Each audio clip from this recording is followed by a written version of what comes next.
अमिताभ बच्चन के जीवन से जुड़ी कुछ खास बातें। अमिताभ बच्चन का जन्म 11 अक्टूबर 1942 को इलाहाबाद में हुआ था। उनका असली नाम अमिताभ श्रीवास्तव था। उनके पिता का नाम डॉक्टर हरिवंश राय बच्चन और उनकी मां का नाम तेजी बच्चन था।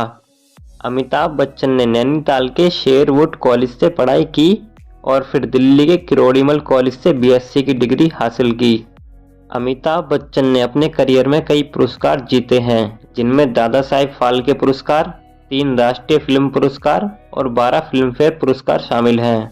अमिताभ बच्चन ने अपने करियर में कई फिल्में की हैं, जैसे कि जंजीर, शोले, अभिमान, सौदागर, चुपके चुपके, त्रिशूल, डॉन, मुकद्दर का सिकंदर, मिस्टर नटवरलाल, सिलसिला, लावारिस, कालिया और अभी तक अमिताभ बच्चन ने 200 से अधिक फिल्मों में काम किया है। अमिताभ बच्चन ने फिल्मी दुनिया के अलावा भारतीय संसद के एक निर्वाचित सदस्य के रूप में 1984 से 1987 तक भूमिका निभाई है। भारतीय टीवी का लोकप्रिय शो कौन बनेगा करोड़पति में कई वर्षों से मेजबान की भूमिका निभाते आए हैं। इस शो में उनके द्वारा किया गया देवियों और सज्जनों ये डायलॉग बहुत ज़्यादा फेमस रहा।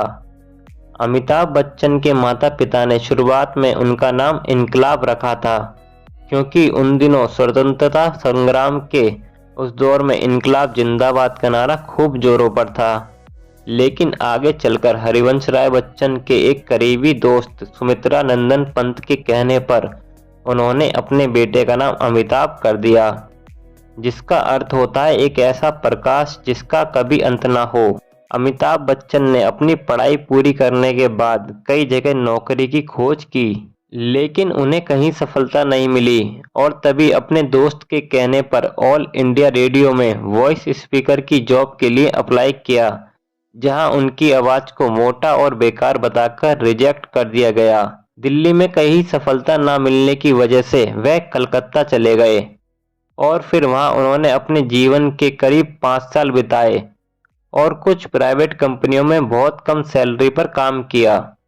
अमिताभ अपनी लाइफ को चलाने के लिए अलग अलग प्राइवेट जॉब किए जा रहे थे, लेकिन कहीं ना कहीं उनके दिमाग में ये बात थी कि वो शायद एक्टिंग के लिए ही बने हैं। इसलिए 1968 में फिल्मों में अपने आप को आजमाने के लिए वो मुंबई आ गए।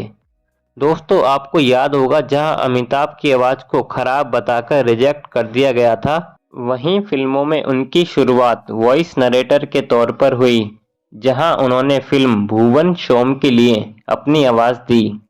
आगे चलकर राजीव गांधी से दोस्ती होने की वजह से उन्हें फिल्मों में आने के लिए ज़्यादा दिक्कतों का सामना नहीं करना पड़ा और 1969 में ए अब्बास की फिल्म सात हिंदुस्तानी में काम करने का मौका मिल गया, लेकिन दुर्भाग्य से ये फिल्म बॉक्स ऑफिस पर धमाल नहीं मचा सकी और ये फिल्म बिग फ्लॉप हो गई।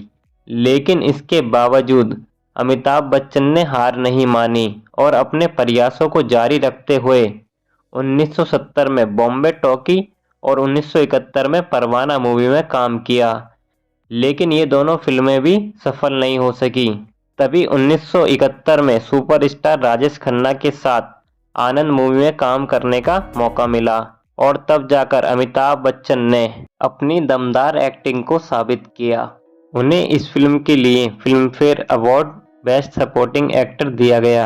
ये वो दिन थे जब अमिताभ धीरे धीरे लोगों को पसंद आने लगे थे, लेकिन असली पहचान 13 फिल्मों के बाद प्रकाश मेहरा की फिल्म जंजीर से मिली। इस फिल्म में वह as a hero police officer का रोल कर रहे थे और यह फिल्म उस समय की सबसे सफल फिल्मों में से एक थी। इसी फिल्म से अमिताभ रातों रात सुपरस्टार बन गए थे और उन्हें लोग एंग्री यंग मैन के नाम से जानने लगे थे। बस यहीं से अमिताभ बच्चन के फिल्मी करियर की शुरुआत हो गई और उन्होंने एक के बाद एक सुपरहिट फिल्मों से लोगों का मनोरंजन किया। लेकिन तभी अचानक 26 जुलाई 1982 को कुली फिल्म की शूटिंग के दौरान एक एक्शन सीन में अमिताभ बच्चन को गंभीर चोट लग गई। हुआ कुछ यूं कि पुनीत इस्सर को अमिताभ के पंच मारना था और फिर अमिताभ को मेज से टकराकर जमीन पर गिरना था, लेकिन जैसे ही अमिताभ मेज की तरफ कूदे तो मेज का कोना उनके पेट में जा लगा, जिसकी वजह से उनको बहुत गंभीर चोट लग गई थी और हालत ऐसी हो गई थी कि ऐसा लगने लगा कि अब वह जीवित नहीं बच पाएंगे। लेकिन डॉक्टर की कोशिश और फैंस की दुआ काम आई और उनका इलाज सफल रहा और फिर 1983 में उनकी वही फिल्म सुपरहिट साबित हुई और उस साल सबसे ज़्यादा कमाई करने वाली फिल्म बन गई। कुली फिल्म में चोट लगने के बाद अमिताभ बच्चन को लगने लगा कि अब वह फिल्म में काम नहीं कर पाएंगे, इसलिए उन्होंने राजनीति ज्वाइन कर ली, लेकिन राजनीति में ज़्यादा देर टिक नहीं सके और फिर 1988 में उन्होंने शहंशाह मूवी से वापसी की।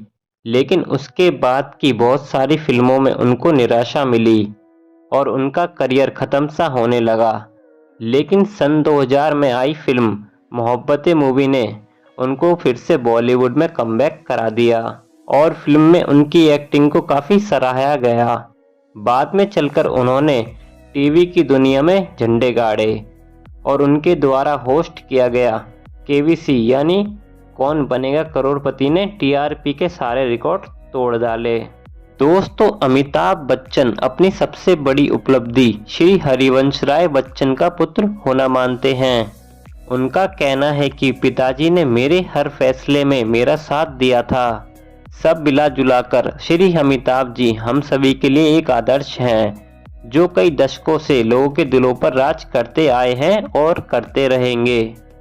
हार मानो नहीं तो कोशिश बेकार नहीं होती, कोशिश करने वालों की कभी हार नहीं होती। आप सभी का कीमती वक्त देने के लिए बहुत बहुत धन्यवाद।